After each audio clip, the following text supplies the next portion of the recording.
Once upon a time, there was a planet called Planet Earth, and on this planet, just under 4 billion years ago, the following fellow appeared. Scientists call him a prokaryote. Even though he's nearly 4 billion years old, this single-celled organism is unchanged in his most significant details from the bacteria we know today. Does he look simple to you? Well, he's not even on the surface. Lots of biological structures, such as a cell wall, ribosomes, a chromosome, DNA, even a whip-like tail called a flagellum, powered by a molecular motor. Yet, as involved as he is on the surface, our prokaryote has even more going on under the hood.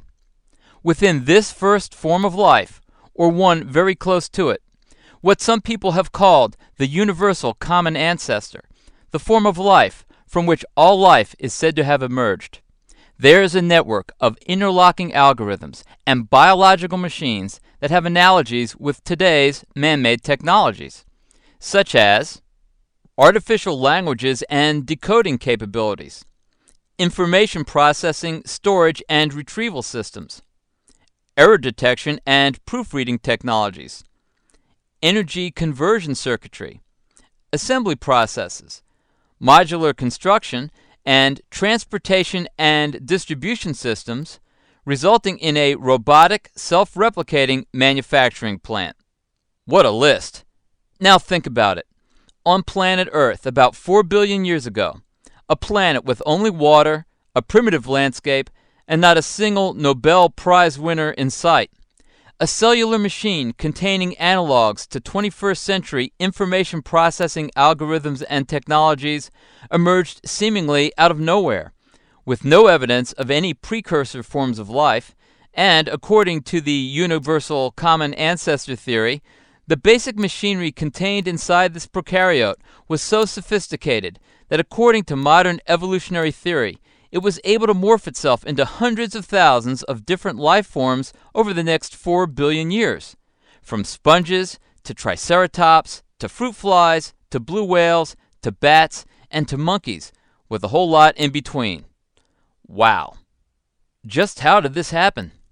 We can call this the origin of life problem, maybe the most difficult problem scientists have ever faced. But this problem, a problem for scientists, is also a problem for atheism, thanks to an axiom we can call Dawkins' law.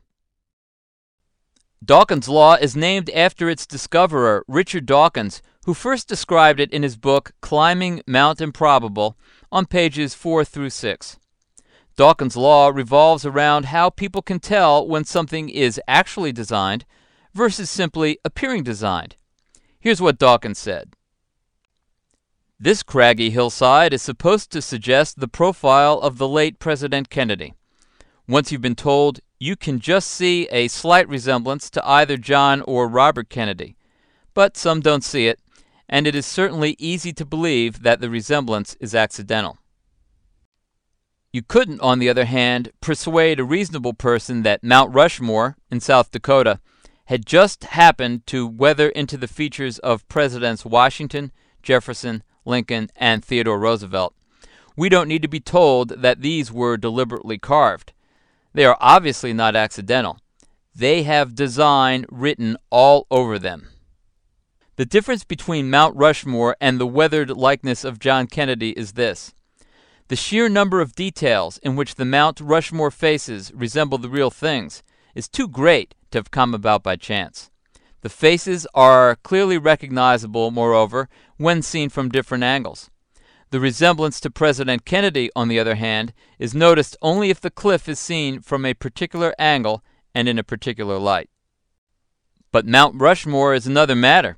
Its 4 heads are clearly designed. The weather could have done the same job as the artfully deployed dynamite, but of all the possible ways of weathering the mountain, only a tiny minority would be speaking likenesses of 4 particular human beings. Even if we didn't know the history of Mount Rushmore, we estimate the odds against its 4 heads being carved by accidental weathering as astronomically high, like tossing a coin 40 times and getting heads every time. Tossing a coin 40 times and getting heads every time. Seen another way, that's 2 to the 40th power. When we translate that into a probability, we can see that the number is over 1,000,000,000,000 to 1.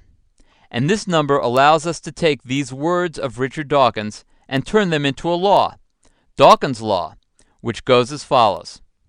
When an object has design written all over it, i.e. so many details that the odds of those details being produced by accident are over 1,000,000,000 to 1, it is perfectly reasonable to infer design when there's no evidence to the contrary. Now, regarding this law, there are 7 key points of which to take note. Here's the first one. A hypothetical observer arriving upon Mount Rushmore for the first time might not have any direct evidence it was designed, but he doesn't need any. The circumstantial evidence of Mount Rushmore's existence, that is to say, the evidence itself, is all the evidence we need. To summarize, to detect design, circumstantial evidence is good enough. Next point. Notice that for Dawkins, it doesn't matter that there are billions and billions of planets in the universe, and that we just might have happened by pure dumb luck to end up on the one with Mount Rushmore. Forget that. When we apply Dawkins' law, says Dawkins, the only planet we need to worry about is this planet. And so, when we apply Dawkins' law, we must go through this thought process. In those cases on planet Earth where the reality we're looking at has design written all over it, it is reasonable to infer design regardless of how many planets are in the universe. To summarize, when you're detecting design on planet Earth, consider only the odds for planet Earth. Next point. As Dawkins notes, the mere possibility that something has a natural law explanation just isn't good enough. Even though a natural law explanation is possible, it must be rejected in the presence of 1,000,001 design details that are simply telling another story, the story of 1,000,000,000 to 1 against. To summarize, even if there's some possible natural law explanation for what to our eyes is a designed object, that explanation must be provisionally rejected when probability trumps possibility. Next point. We don't judge the probability of an event by decomposing it into atomic units, and then say that, because the probability of a single atomic unit is large, that the probability of an entire string composed of that unit will be likewise large. In math, to get the total probability of a string of occurrences, you need to multiply the probabilities of each occurrence as if they occurred one after the other, with no intervening intelligent parties to muddy up the odds. For example, when calculating the occurrence of a string of heads occurring 40 times in a row, you don't inject a designer into the process and say, well, the odds of flipping heads one time is 50%, so if every time I flip a coin and pull out just the occurrences of heads, and then line each of those occurrences up, the chances that I'll be able to string together a line of 40 heads in no more than 200 flips is really excellent. That's cheating. The probability of a string of events occurring is the probability of that string of events occurring one after another without any intelligent intervention. To summarize, when calculating probability, you must calculate the probability of the totality of the events occurring one after the other without intelligent intervention. Next point. To detect design, you don't need to perform any fancy experiments or make any speculative predictions. All you need to do is have a brain capable of observing the many details in an object from which design can be inferred, a brain which is a far more sophisticated instrument for detecting design than any machine yet invented by science, allowing a rebuttable presumption of design to be created. To summarize, this innate design detection ability of the human brain, all by itself, creates a reliable, rebuttable presumption of design. Next point. A rebuttable presumption is just that, a presumption about the nature of reality that's justified by the circumstantial evidence discovered. Once that circumstantial evidence has been discovered, and the rebuttable presumption created, the burden of proof now shifts to those who would argue against the presumption, and who must now come up with counter-evidence for their point of view. If they don't come up with that counter-evidence, the rebuttable presumption remains. To summarize, the rebuttable presumption must be answered by counter-evidence. In the absence of that evidence, the presumption stands. And as one final side note, the evidence that's uncovered must not carry with it any unjustified assumptions. For example, suppose we had a series of 7 photographs of the creation of Mount Rushmore, each taken 2 years apart, none of them showing any sculptors, where the image of Mount Rushmore was becoming more and more complex over time. It would be an unwarranted leap of logic to assume that because the picture taken does not show a sculptor, and because the pictures are becoming more complex over time, that some natural evolutionary process has occurred which is shaping the features of the presidents. In this case, that evidence simply would not warrant the assumption. To summarize, rebuttable presumptions with a 1,000,000,000,000 chance of being true are difficult to rebut. For this reason, the person who thinks that they are uncovering counter-evidence may not be doing anything of the kind. When Dawkins' law and these 7 ancillary observations are taken all together, we can see right away that there's going to be a problem for the hypothesis that the prokaryote of planet Earth, which has design written all over it, was simply a product of nature. But Richard Dawkins is an atheist. Could he really come up with a law that might ultimately threaten his own beliefs? Let's find out, using Dawkins' own example of Mount Rushmore. What thought process might be used by a tourist from another country who comes across Mount Rushmore for the first time? Let's assume that our hypothetical tourist knows nothing about Mount Rushmore or any of the presidents of the United States when he comes upon it.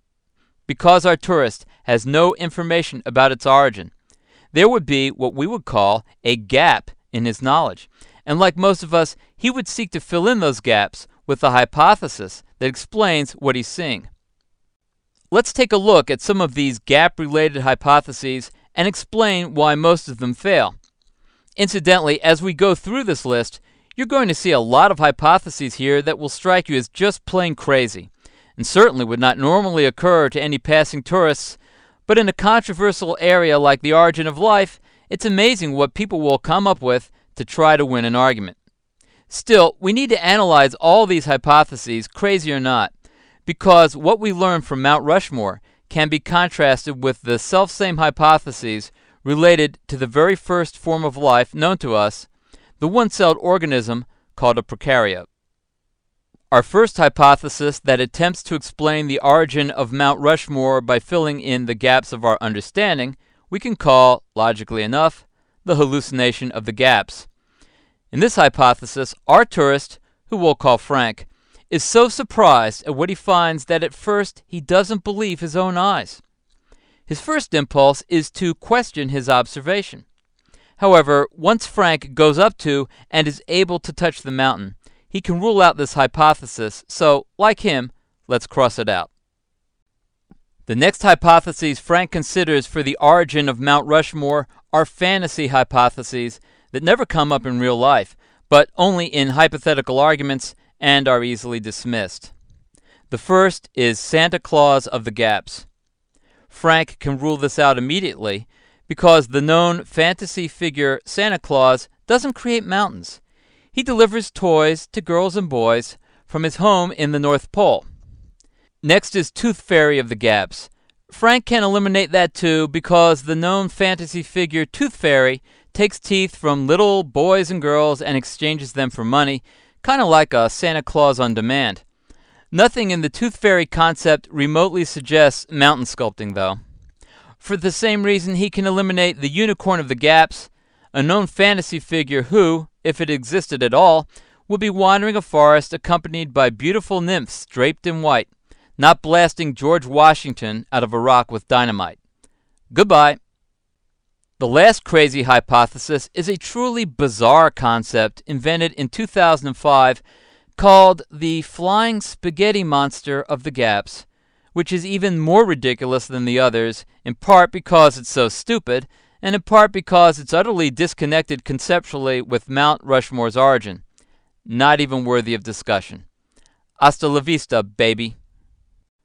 With the really bizarre hypotheses for the origin of Mount Rushmore eliminated, there are two other hypotheses Frank could consider but would ultimately have to reject. The first is the multiverse of the gaps. This hypothesis conceives of our universe as being only one of an infinite number of other universes. Within these numerous universes, so the story goes, there are literally an infinite number of possibilities, and one of them is the creation of a world completely at random that contains Mount Rushmore. Gee, that was easy.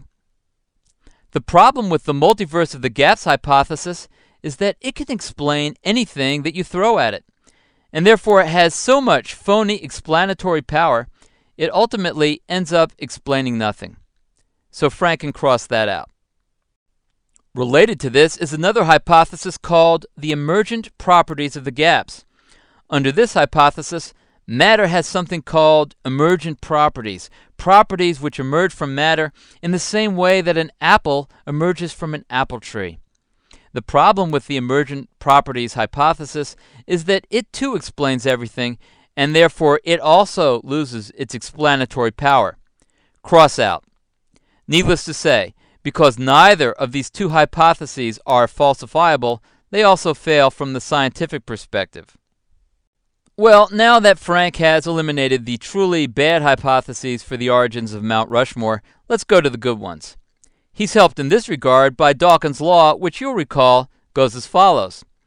When an object has design written all over it, i.e., so many details that the odds of those details being produced by accident are over 1,000,000,000 to 1, it is perfectly reasonable to infer design when there's no evidence to the contrary. Because there are so many details on Mount Rushmore that the odds of these details being produced by accident are greater than 1,000,000,000 to 1, says Richard Dawkins, it's reasonable to infer design. So, in this case, we've got our first legitimate candidate for the origin of Mount Rushmore, the designer of the gaps hypothesis. Thank you, Dr. Dawkins. But what's the identity of that designer? There are three related hypotheses which fall under this category: aliens of the gaps, God of the gaps, and human beings of the gaps. Let's assume for now that we don't have direct or circumstantial evidence for any of these possibilities, nor any rebutting evidence that would allow us to exclude them. So we'll provisionally leave them open and go to our final hypothesis, which directly opposes designer of the gaps, the time plus natural events of the gaps hypothesis. Now, what's interesting is that we can rule out this hypothesis simply by consulting Dawkins' law. Could the actions of nature over the course of time produce something like Mount Rushmore? Dawkins tells us no. Even if the creation of Mount Rushmore could be explained by the combination of natural events and time, the odds against it are so minuscule you can essentially reject it out of hand, even if there are billions and billions of planets in the universe. And no, that's not us talking, that's Richard Dawkins. When we take Dawkins' advice, especially in light of the fact that we've no evidence that a combination of time and natural events produced Mount Rushmore, we're then left with our designer of the gaps hypothesis. And now all we have to do is choose the most plausible of our designer alternatives. Since neither Frank nor we have any direct evidence that aliens or God produced the mountain, we can eliminate those after we've gathered the direct evidence in other cases that tell us whenever mountains have been sculpted in the past, it's been human beings doing the sculpting. In light of this clarifying evidence, which pushes us over the probability line, we can now cross out the next to the last two and circle the last man standing, human beings of the gaps. And there you have it, a process of analysis using Dawkins' law that leads to the correct attribution of the originator of Mount Rushmore, human beings. With this successful analysis under our belt, let's turn to the far more difficult problem, the origin of the prokaryote. With Mount Rushmore, we've got lots of evidence that can verify our designer's identity, evidence that's unfortunately unavailable to us in the case of the prokaryote. Still, the process of analysis is the same, so let's go through it. The first hypothesis we can eliminate is hallucination of the gaps. The prokaryote is real, all right. Lots of evidence for it, so let's cross that out. Now on to our fantasy hypotheses, which we can also quickly eliminate. Goodbye, Santa Claus of the gaps, Tooth Fairy of the gaps, Unicorn of the gaps, and Flying Spaghetti Monster of the gaps. You have nothing to do with the evidence.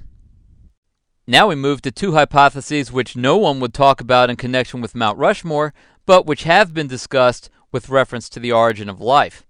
For the reasons we discussed earlier, though, we can also eliminate the multiverse of the gaps and the emergent properties of the gaps hypotheses. Interesting ideas, but there's no evidence for them, and even worse, if we were to pull them out, we could all pack up our analytical bags and go home. Well, we're not going to quit that quickly. And now we come to the main application for Dawkins' law, analyzing the prokaryote. We observe it, and when we do, ask this question. Does it have design written all over it? And the answer is yes. When we look at the many details contained in the biological structures of the prokaryote, especially when we take a look under the hood and notice all of the information processing components residing inside it, we conclude, yes, it does have design written all over and within it. There are so many details that the odds of those details being produced by accident are over 1,000,000,000 to 1. Well over. Well over. Now, in case you think that this analysis is self-serving, you might be surprised that Dawkins himself thinks the odds of something like this happening by chance would also be much greater than 1,000,000,000 to 1. Take a look at this screen capture from page 283 of Climbing Mount Improbable, where Dawkins is talking about calculating the probability of a precursor to the prokaryote, a self-replicating molecule all by its lonesome, a far, far simpler construct. In this screen capture, Dawkins tells us that even this radically dumbed-down shadow of a prokaryote would be ridiculously unlikely. How unlikely? According to Dawkins, the sort of lucky event we're looking at could be so wildly improbable that the chances of its happening somewhere in the universe could be as low as 1 in a billion in any 1 year. Well, if we assume that the prokaryote had 1 billion years to develop, then the odds of this happening in any 1 year would be 1 billion. And guess what? 1 billion times 1 billion equals a number that's much larger than 1,000,000,000,000. 1,000,000,000,000 is 10 to the 12th power. But 1 billion times 1 billion equals 10 to the 18th power, which is actually a number that blows past 1,000,000,000,000, even shooting way past a quadrillion, and finally landing on a quintillion. A quintillion's a number like 1,000,000,000,000, just with 6 extra zeros after it. So if Dawkins himself tells us that the odds of producing a much simpler, stripped-down, self-replicating molecule, which has none of the attributes of this prokaryote, could be 1 in a quintillion, we can assume that the odds against producing a prokaryote by chance alone are much, much greater, well past the odds of the Mount Rushmore test, which inspired Dawkins' very helpful law. So, with all of this analysis provided by Richard Dawkins himself, we can apply Dawkins' law without any fear Dawkins would contradict it, and say that the designer of the gaps hypothesis and all its subsidiary hypotheses, aliens of the gaps, God of the gaps, and human beings of the gaps, is one that certainly can be inferred by the evidence. But which of these designer hypotheses are going to make the next cut?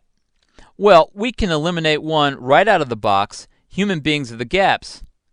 In over a century of archaeological and paleontological dating, the oldest Homo sapiens fossil found is about 200,000 years old, and the oldest fossils of what are considered to be Homo sapiens ancestors are no more than 6 million years old.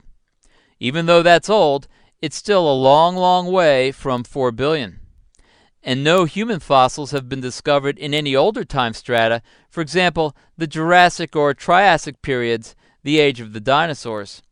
In short, it's safe to assume that there were no human beings on planet Earth 4 billion years ago, and because of that, we can wipe out this hypothesis. That leaves our other two hypotheses, aliens of the gaps and God of the gaps.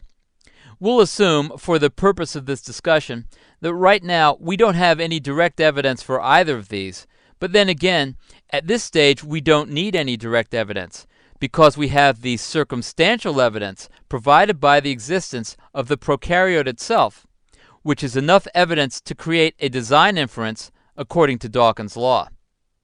Now that leaves us with one final hypothesis to consider, the time plus natural events of the gaps hypothesis. At first blush, you might think that we could rule this out immediately. After all, isn't it appropriate to infer design when the odds of something appearing by chance are greater than 1,000,000,000 to 1? And didn't Dawkins himself say that the odds against this happening by chance were much, much greater than that? Yes, but there's a key phrase in Dawkins' law which rules out this kind of automatic analysis. That phrase is, when there's no evidence to the contrary. You see, Dawkins claimed elsewhere in his book that there's a third category we need to consider, not just the category of things which are designed, and not just the category of things which are not designed, but instead the category of things which are not designed which appear to be designed. According to Dawkins, the illusion of design can be created by evolution, and evolution would be the product of time plus natural events. So, before we can jump to any conclusion that something is designed, says Dawkins, we first have to evaluate the evidence and see if any alternative evolutionary pathway is plausible. Fair enough, we should do that. Unfortunately for the Dawkins counter-hypothesis, as scientists over the last few decades have discovered, there's a hornet's nest of issues standing in the way of an evolutionary explanation, a mount improbable created by the physical and mathematical laws of nature that upon further inspection may turn out to be a mount impossible. A complete summary of all the research that's been done on this point to this date can't be described in this short video, so if you want the complete story, get a hold of this book, Signature in the Cell, which provides all of the salient details.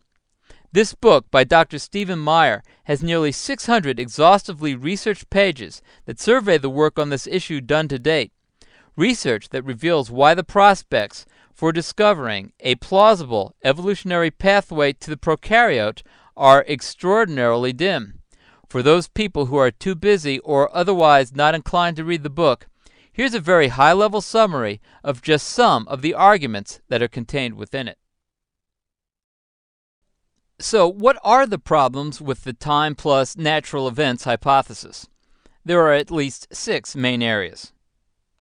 The first set of problems with the time plus natural events hypothesis is a group of paradoxes that stand in the way of a purely material explanation for the origin of life.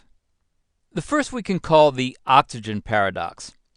Whether oxygen was present or absent on early Earth, the organic compounds required for life would have found it extremely difficult to form. For example, if the atmosphere was filled with oxygen, organic compounds could not have formed since the presence of oxygen is toxic to them, and if they did miraculously form, they would have been destroyed after their formation. Just consider what happens to a loaf of bread when you leave it out in the air too long. On the other hand, without oxygen, there could not have been an ozone layer, and without a shielding layer of ozone, the levels of ultraviolet radiation would have been lethal to any potential life forms. The next paradox is the energy paradox. To form complex life and get chemicals to react, energy is required. For example, sugar is formed when energy is used to combine carbon, hydrogen, and oxygen into sugar molecules. However, energy can also break chemical compounds apart, as you discover when you put a teaspoon of sugar in hot coffee and see what happens when the weak bonds of the sucrose molecules are broken. So there needs to be enough energy to form compounds without simultaneously destroying them. Our final paradox is the chicken-egg paradox. To form the peptide bonds for amino acid sequences and the linkages necessary for nucleotide sequences, catalysts such as enzymes are necessary. But these catalysts are made of protein, and there were no proteins on the early Earth. proteins are manufactured by DNA. So, without the DNA required to manufacture a protein, from where could the proteins required for the production of DNA have originated? Hostile environments are the second major problem for the time plus natural events hypothesis. If you believe what the scientists are telling us, and I do, early Earth wasn't quite a Garden of Eden, to put it mildly. Instead, it had at least 3 life-unfriendly features. One life-unfriendly feature of the hostile environment known as early Earth would be a lack of the necessary chemicals. To get the right life, you need the right chemicals and in the right proportions. And one of the chemicals that you needed to have in the early atmosphere, according to the famous Miller-Urey experiment, was the element hydrogen, a necessary chemical in the formation of methane and ammonia, 2 other chemicals found to be key components in the production of amino acids required to form life.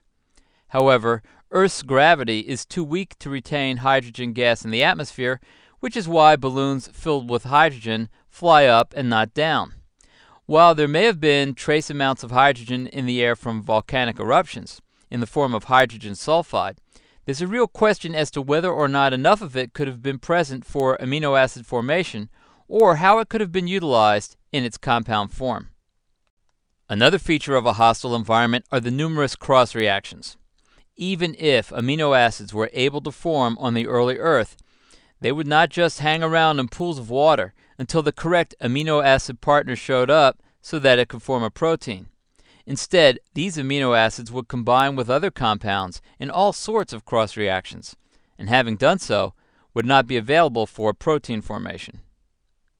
The final aspect of a hostile environment is turbulence. Stick a bunch of Lego pieces inside an empty milk carton, shake them up vigorously, and if you're lucky, maybe a few will stick together. But keep shaking some more, and those same Lego pieces which you were lucky enough to get together just got divorced. Even worse, the more you keep shaking, the faster you'll discover that your Lego pieces are eventually going to be worn away by friction into Lego dust, losing entirely their previously held ability to hook up with a partner.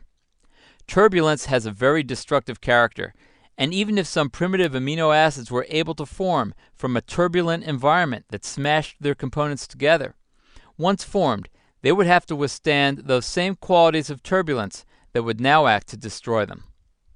Now let's move to the arguments against the time plus natural events hypothesis based on probability. Our first probability argument is the problem of chirality.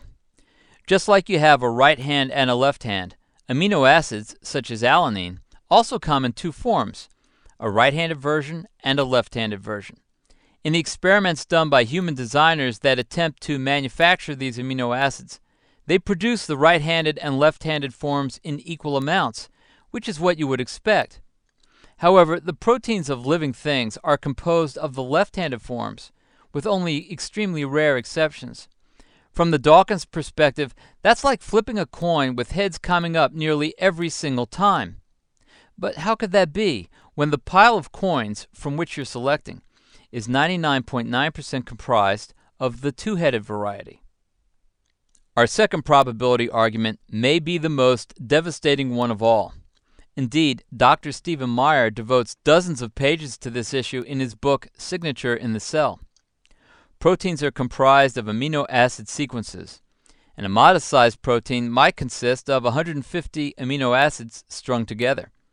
However, the odds of producing a functional protein sequence of this length at random turns out to be much, much lower than pulling out an arrow, shooting it into the sky, and out of all of the atoms in our galaxy, hitting a single targeted atom.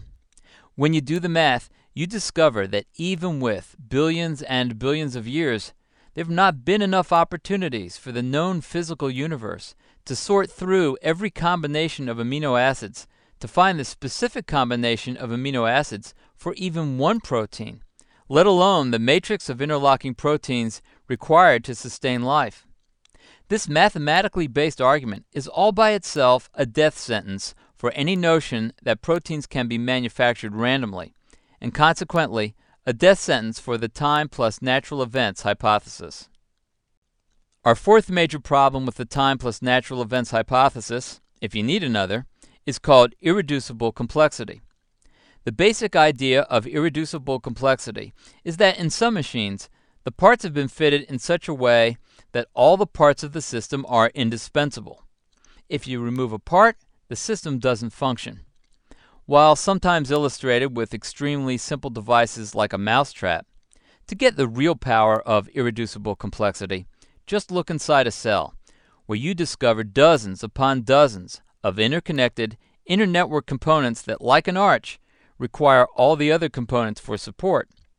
For example, to build even a single protein in a cell, about 60 specific proteins acting as enzymes are needed, such as helicases, RNA polymerases, synthetases, ribonucleases, and 56 more. If even one of these enzymatic proteins necessary for protein synthesis is missing, the cell will not be able to form proteins. Since each enzyme is indispensable, the enzymes jointly form an irreducibly complex system. But it doesn't stop there. The cell actually contains a nested hierarchy of these irreducibly complex systems. For instance, ribosomes, which stitch amino acids into proteins by reading information off an RNA template, require a minimum of 50 or so proteins and RNAs. The ribosome all by itself is therefore irreducibly complex. Yet it's part of a larger system of enzymes and polynucleotides that read genetic information off a DNA template to produce proteins, and therefore functions as a component in an even higher level, irreducibly complex system. A fifth problem for the time plus natural events hypothesis is, very simply, a lack of evidence. When scientists make material claims, they need to provide material evidence, and when we look for that evidence, we find only black holes, or, to use a metaphor from evolution, missing links. And while absence of evidence is not evidence of absence, an absence of evidence necessary to rebut the design inference presumed by Dawkins' law means that the rebuttable presumption of design stands. The first missing links in the fossil record are one or more pre-prokaryotes, entities which many have speculated exists, yet for which no evidence has been discovered.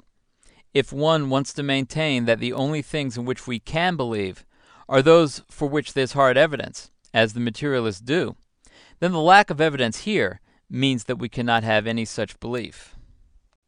In light of this absence, scientists have attempted to come up with various chemical pathways to prokaryotes, but the field is littered with contradictory speculations, many of which cancel each other out, all of which supposedly having some evidence backing them. But the bottom line is that even though most of the amino acids required for life have been recreated in scientific labs, using chemistry that did not necessarily exist on the early Earth, the more advanced combinations from these building blocks, to the extent that they have been created with the help of human designers with hundreds of millions of dollars at their disposal in highly artificial environments. Well, that's a long way from proving the central point at issue, which is that a random world can spontaneously invent what otherwise needs to be designed in a lab. And now we discuss our sixth and final problem involving purely material explanations for the origin of life, and that's simply a lack of time. The amount of time life had to emerge from the Earth was not from the very beginning of the Earth's creation, because that Earth, an homogeneous molten mass in desperate need of cooling time, couldn't support any life. Geologists now estimate that while the Earth was formed about 4.5 billion years ago, the Earth was not life-ready until about 4 billion years ago. And since the earliest fossilized prokaryote is around 3.8 billion years old, that means that our prokaryote only had about 200 million years to form itself out of an environment consisting of water, carbon dioxide, carbon monoxide, nitrogen, trace amounts of hydrogen, and some minerals. It's the functional equivalent of Scrabble letters made of plastic forming themselves out of clay, and then, after they're formed, rearranging themselves to spell out the United States Constitution complete with the Bill of Rights and a few Supreme Court opinions sprinkled in for good measure, all within 200 million years. And that's it for the 6 main areas cluing us in as to why the time plus natural events hypothesis is extraordinarily unlikely to be the sword-wielding knight riding in on a white horse to rescue the atheist maiden by slaying the design hypothesis dragon. Still, trust me on this one, the atheist meme is a very hardy intellectual virus, and is apparently able to survive even in the practically airless regions we find at the top of the Mount Everest of improbability. So let's return to our possibilities and finish up our analysis by seeing what Dawkins might say in response to these problems. With our newly gleaned knowledge about the improbability of the time plus natural events hypothesis from the scientific perspective, we can see that far from providing counter-evidence to the designer hypothesis, what science has instead provided us is even more justifying evidence for the designer hypothesis. That is to say, instead of being opposed to our rebuttable presumption, the evidence we've discussed provides even more foundation for it from an entirely different domain. It's proof in stereo. When science predicts what the design inference reveals, we can be doubly confident that the story of a random, purposeless universe favored by the Dawkins crowd could be just another fairy tale, headed for the trash heap like the labors of Hercules. Because the scientific evidence that has been discovered so far provides no counter-evidence against the designer hypothesis, but to the contrary, provides evidence for and therefore supports that hypothesis, we would at this point be eminently justified in crossing out the time plus natural events of the gaps hypothesis, leaving only 2 plausible hypotheses for the origin of the prokaryote, aliens or God. Before we do that, though, let's look more closely at those 2. Let's talk about aliens first. The aliens concept entered the origin of life field by way of the fancy phrase directed panspermia. But even though it seems like the stuff of Hollywood, directed panspermia is more the stuff of the NASA labs and the ongoing scientific search for extraterrestrial intelligence known as SETI. Under this hypothesis, the prokaryote, or an otherwise extremely similar microorganism, was sent to planet Earth by aliens in a spaceship to colonize this planet. Now, you might think that the only person who would propose a notion like this would be off their rocker, but in fact, that selfsame hypothesis was proposed in a book by Francis Crick, one of the co-discoverers of DNA, in his book Life Itself. Crick wrote his book because, as an atheist, he could read the biological handwriting on the wall. But Crick knew there would be objections he would have to meet, which he did on page 149. Even though Crick said the whole idea stinks of UFOs, he said that, as compared with science fiction, its body is a lot more solid. He also noted that each of the details are based on a fairly solid foundation of contemporary science, the age of the universe, the likelihood of planets, etc. Now, you might say that what Crick proposed was a crock, but then again, this isn't some guy who just fell off a turnip truck. This is the guy who won a Nobel Prize for co-discovering DNA. Maybe, just maybe, he knows something about genetics, geology, chemistry, and biology that the rest of us need to discover as well. Now let's talk about our final hypothesis, God. The thing to realize about the God hypothesis is that if you want to rule out directed panspermia and alien life, it's all you're left with. 4 billion years ago, in a big, dark, cold solar system, just who else could have been around to do this designing? Efficiently enough, the hypothesis not only explains the origin of life, but it also explains the origin of the universe and a whole lot of other aspects of reality that otherwise seem to be unexplainable. And because it fills in gaps that can't be filled any other way, it's the missing piece that perfectly fits the shape of the remaining hole in our puzzle. So, while scientists may not like to embrace the God hypothesis because it doesn't lend itself to the type of scientific testing they normally perform, the kind of testing that wins you tenured positions and government grants, it's a hypothesis that's been embraced by hundreds of scientists and philosophers over the last few hundred years. such as Copernicus, Francis Bacon, Kepler, Galileo, Descartes, Blaise Pascal, Isaac Newton, Robert Boyle, Michael Faraday, Gregor Mendel, William Calvin, Max Planck, and even, surprisingly enough, Charles Darwin. We'll get to that in a minute. Now, even though it makes sense, you'll notice that I haven't crossed out the time plus natural events hypothesis yet. Why not? Because I first have to deal with three main objections that might be raised by someone like Richard Dawkins, one of our most prominent scientific materialists. The thing to know about materialism is that it's a conclusion, and the idea of an incorporeal, disembodied designer does not lie comfortably within the materialist frame of reference. And so scientific materialists are going to attempt to salvage their time plus natural events hypothesis as best they can, with the following three strategies.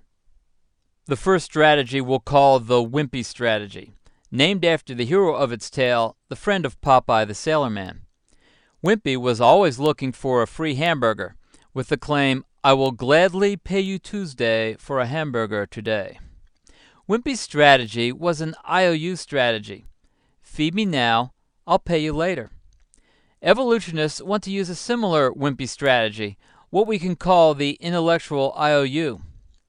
Once they're confronted with their failure to demonstrate a plausible evolutionary pathway for the prokaryote, they say, "Oh, we know we don't have the pathway or the evidence right now, but we're working on it, and we're sure we'll be able to come up with some evidence for you within the next decade or so."